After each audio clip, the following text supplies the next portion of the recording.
I'll be talking today mainly of the last portion of my PhD work with Jill Banfield, exploring basically complex microbial communities in soil. But before, and that's true, yesterday I graduated with my PhD, so I'm a transition or interim postdoc in Jill's lab for a few months before heading for a postdoc in Australia. So I'm really excited to share that work with you. And this is the Banfield lab, circa maybe 2020 before COVID. We basically explore different ecosystems, trying to understand microbial communities. And the main goal is to have a good, complete genome. And that's huge in many ways because, as you saw this morning, looking in cancer and looking other fields, it's really important to have a reference genome. But in environmental microbiology, it's kind of hard to have a reference genome to look this complexity.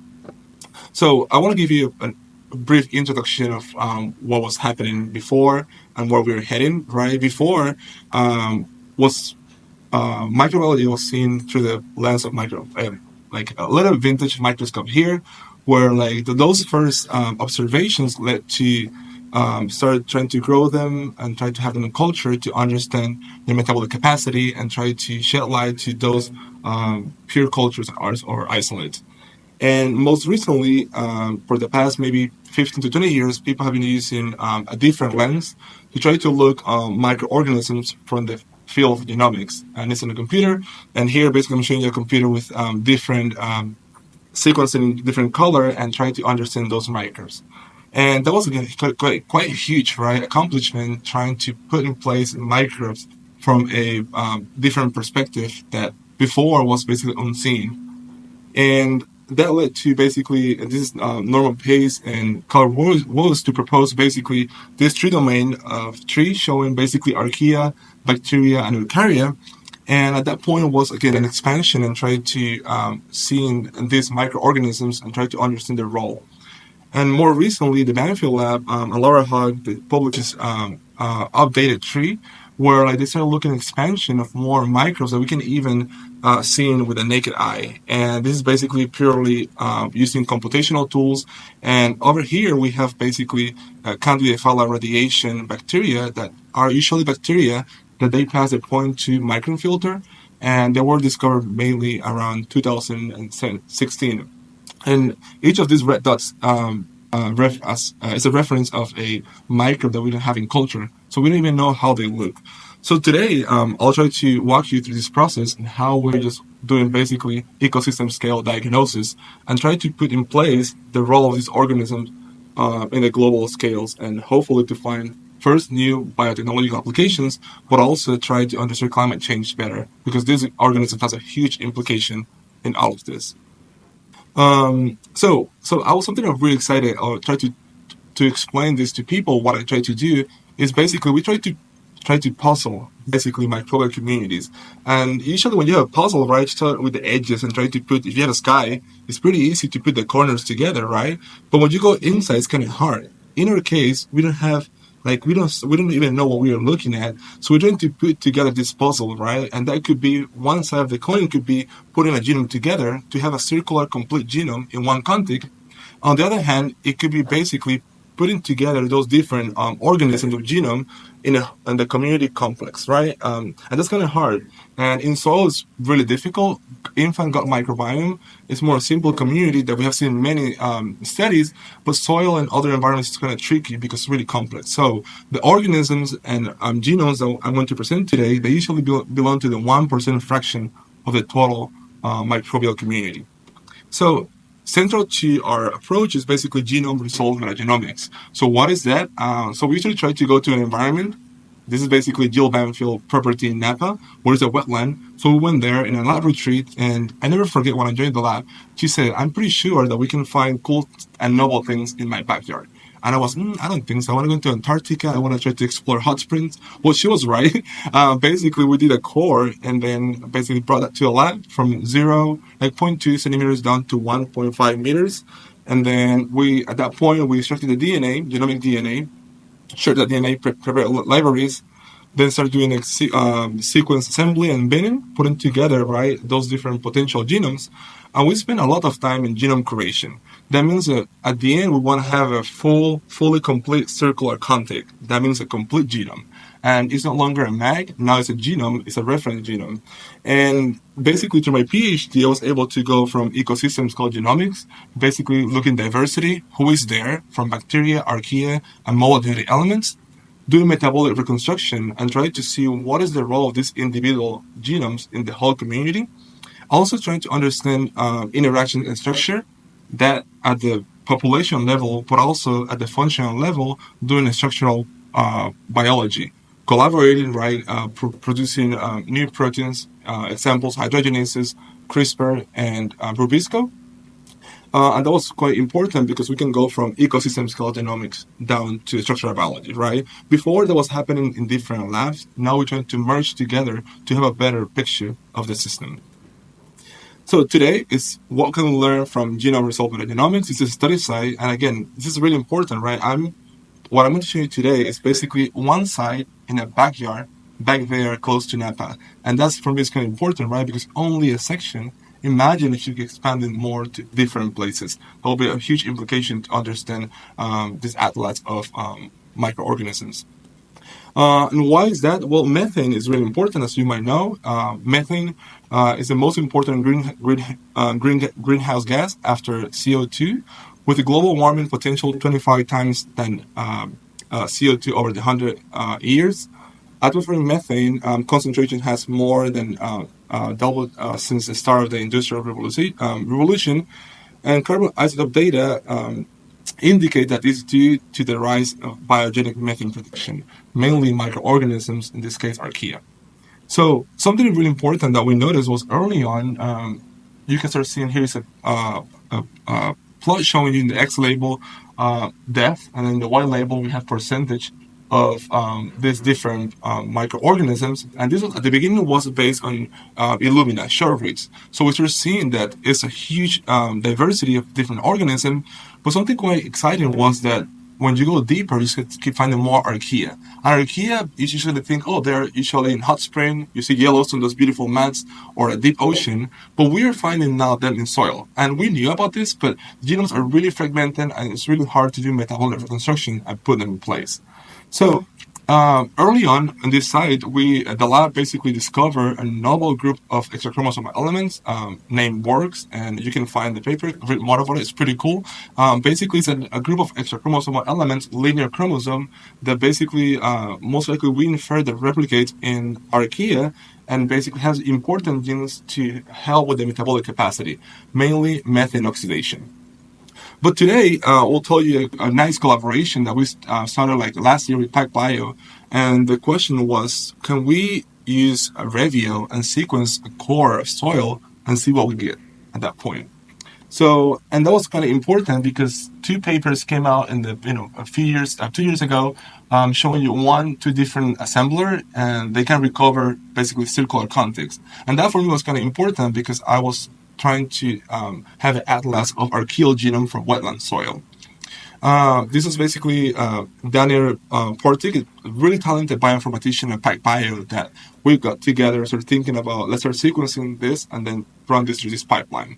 So this pipeline basically take both output from the IV reads and then goes in through the both assembler, put them together, and we go to different quality check. And then we can define medium quality max, high quality max, and then go downstream pipeline analysis.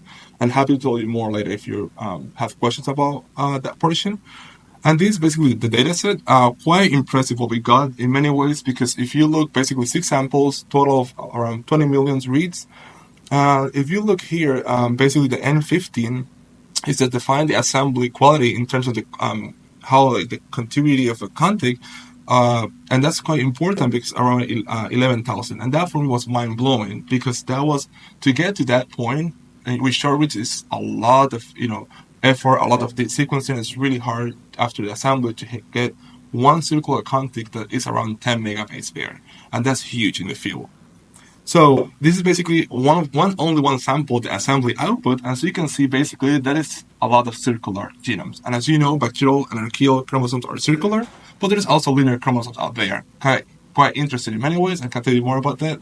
Also with the repeat innovation and other cool, interesting aspects. But when I saw this, I was, whoa, that's huge, because usually this is a really clean assembly that usually you see in the low, with a low complexity sample. We're talking about soil, wetland soil, really highly complex, and that was quite a discovery. And this in the corner is around 13 megabase per genome. And we're really excited. So who is that organism? Well, it's a bacteria. It's kind of cool, but I was looking more archaea. But it's really exciting because it's a bacteria and they make a lot of antibiotics. So here's basically a good output. So you can see the total samples combined, and then so basically the application of PacBio Revio hi-fi sequencing and the new assembly hi-fi ASM and meta MDGB algorithm enabled the reconstruction of over 1,200 metagenome assembled genomes from wetland soils samples, and over most likely over these 500 are circularized, potentially complete genomes. Something also we start looking is more stats. Here we see the comparison between HiFi ASM and Meta MDGB.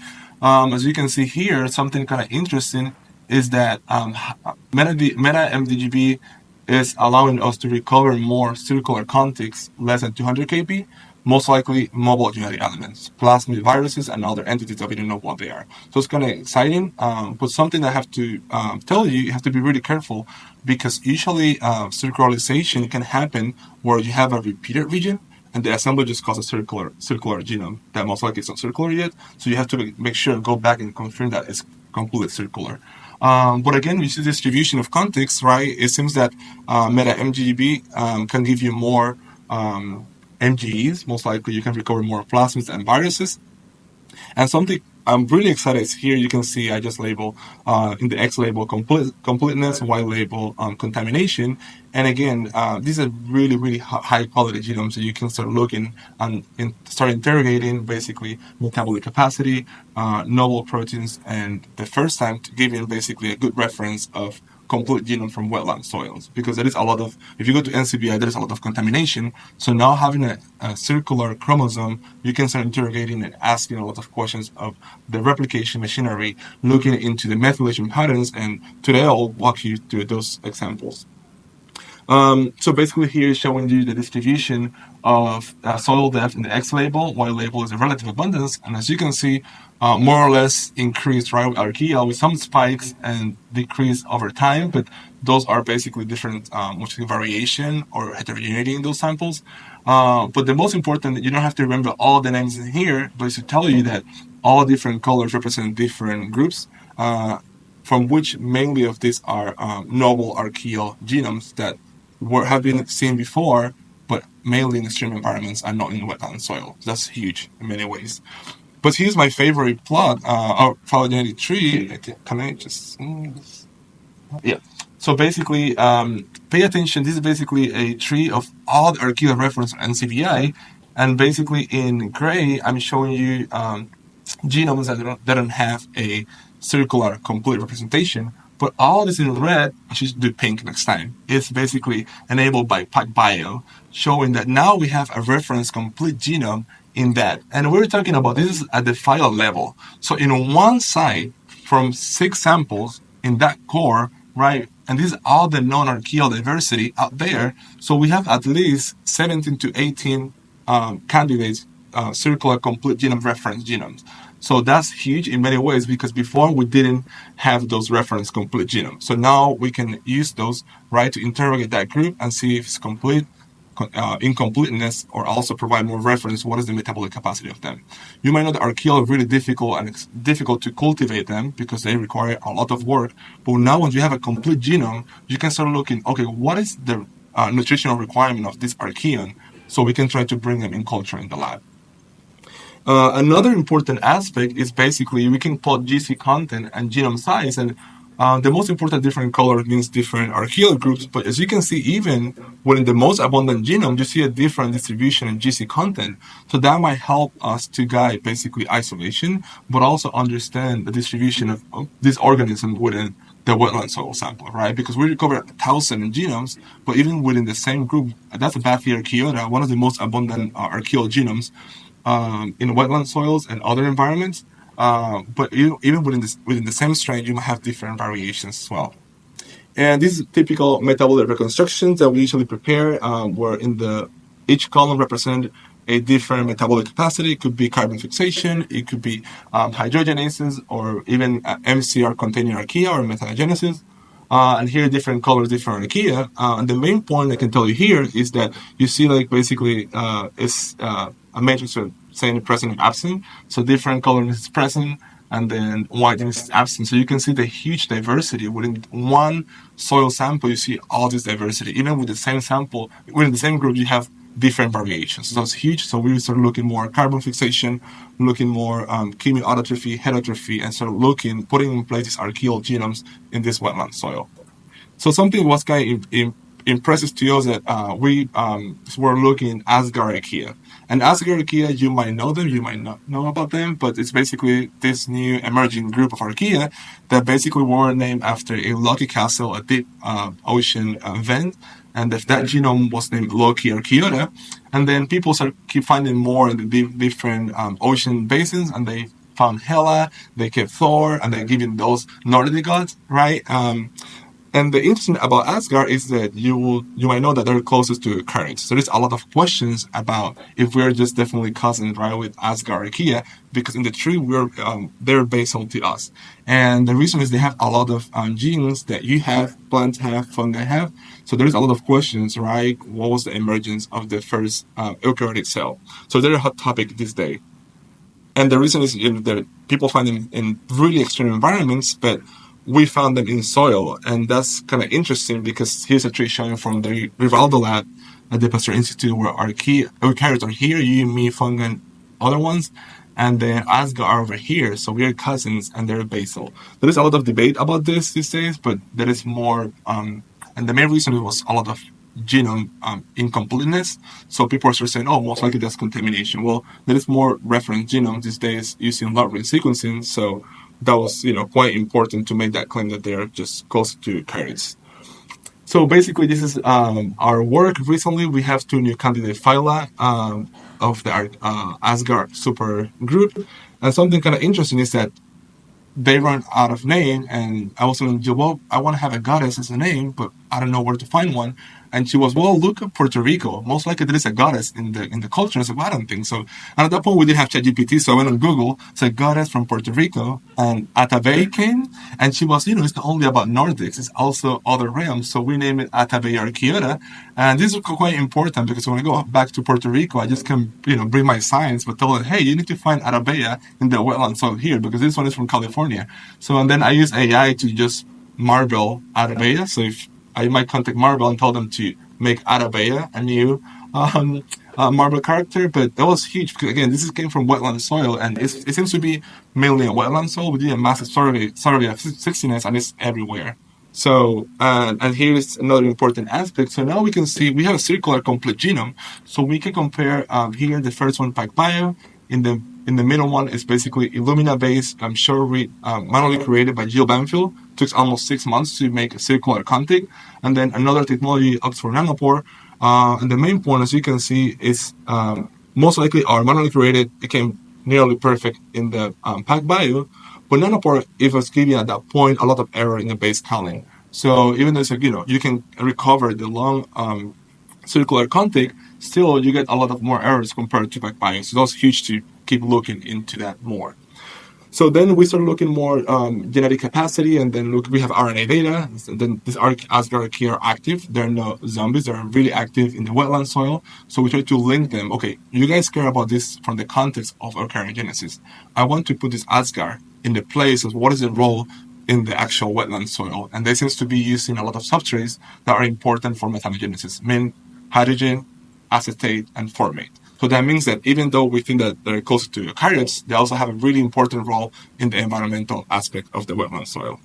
Then we spend a lot of time doing manual curation and trying to basically make the metabolic map, right? Each of these genes, manually looking at them, the annotation, and looking what is the actual full capacity, because I don't even know how they look under the microscope, because this is a 1% fraction usually in the total community.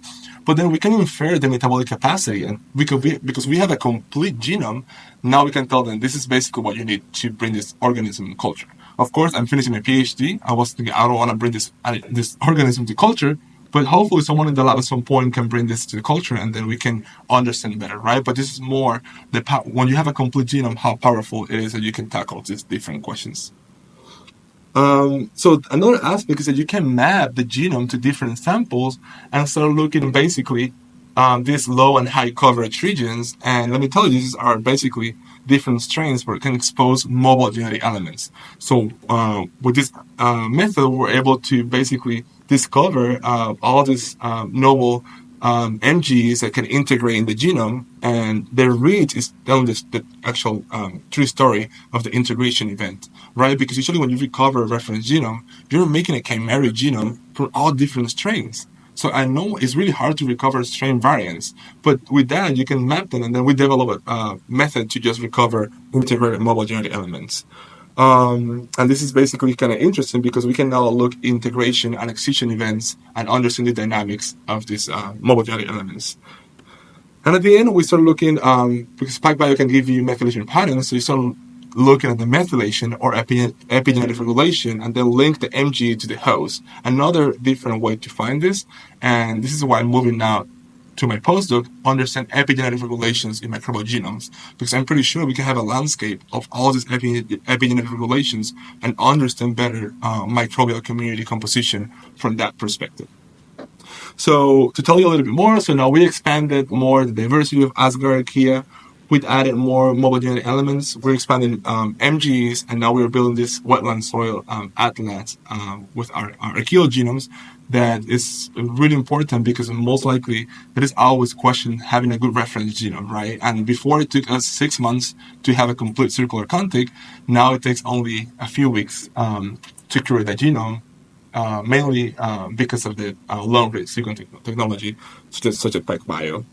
So to conclude, it's a really exciting time for us in the environmental microbiology because now we're getting all this complete genome, right? But what is the next steps, right? We're just now it's not difficult to get a complete genome, but what is the next frontier? Well, let me tell you, you can look at epigenetic regulation, understand how the genome is getting methylated, demethylated, because if you want to do genome editing in microbial communities, we have to understand the basic science behind that.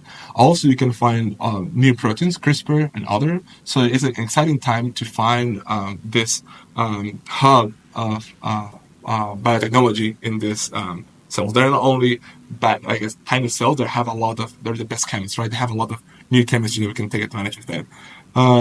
So with that, I'll finish my talk. I'll take any questions. But before, I want to acknowledge my PI, Jill Banfield, Dave Savage, Dan and Jeremy from PacBio. Really instrumental when I approached them to start this collaboration.